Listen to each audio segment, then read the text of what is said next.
السلام عليكم ورحمة الله وبركاته. كسر دواد أقنصر أونلاين أكاديمي 10 كلا كترسن أما مقال كلا كترسن 10 امتحانها يعني نقول ترى قال لي أردديني كيف يستان سيهور مريان كهذا اللغة الإنجليزية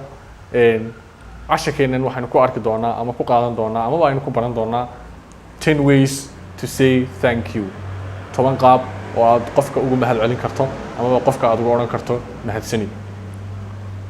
وكو قفكو إحسان كو سميو أما وح كو قبطو أما أد وح كعصتين كو سميو أما بقى وح ويديسته أي وحي كو فليو waxa loo baahan yahay oo sida wanaagsan ay tahay in qofkii u mahad celiso marka maanta waxaan baranaynaa in eegi doonaa sideeba Ingiriisiga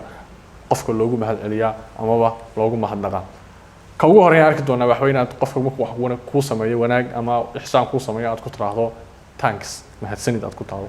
sidoo kale waxaad oran kartaa thanks a lot aad baa mahadsan tahay ama in badan mahadsanid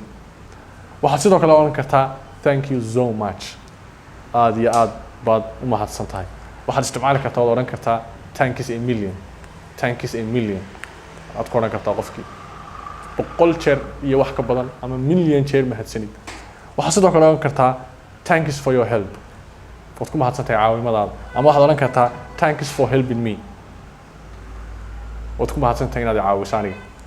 waxaad sidoo kale oran kartaa qofkii markuu wax wanaagsan ku sameeyo I really appreciate it aad iyo aad baan uga helay yani aad iyo aad baan waxa aad qabatay ama waxa aad sheegtay qofka markuu wax ku sheega oo kala tusaalahan kula taliyo kale ama uu wax ku dhahdo waxa samee oo wixii aad u aragtay in wax wanaagsan yahay baad ugu celin kartaa I really appreciate it ama I really appreciate that waxa sidoo kale oran kartaa I'm really grateful aad iyo aad baan u faraxsanahay yani aad iyo aad baan ugu faraxsanahay waxa ay qabato tusaalahan waxa sidoo kale oran kartaa that is so kind of you qofkii markuu wax wanaagsan oo aad wanaagsan uu ku sameeyo waxaad ku oran kartaa that is so kind of you taasi ayaa cidda tahay yani wanaaga aad sameysay ayaa muujinaya cidda tahay waxa sidoo kale oran kartaa waad isticmaali kartaa soo qofka ugu mahad celiso I can't thank you enough inta in ka badan kuma yani wax badan kuma mahad celin karo yani waa qofkii aad u garanaysa in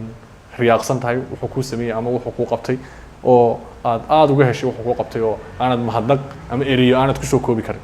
waxa sidoo kale tokobada aad oran kartaa I owe you one يعني أبارك وان كوهاي وكأبال جديد وأنا أما حبض وان كوهاي قفكي وكله يعني واحد يقول شيء داينا قفكي مرون أدوني سيناد أما القرشين مرون إناد بهذا الجلسة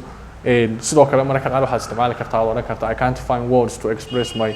my feeling أما I can't find words to express how thankful I am إريد أشكر استعمال كرتا وقفك وأنا كرتا ما بيهلي كروا أما يعني إريد ويكعد سينا كم هالنظام حكاسي إنه وجهه يسوي حفلين كفاية يسند دون إن شاء الله تعالى وإلى مقالك حقيقة والسلام عليكم ورحمة الله وبركاته.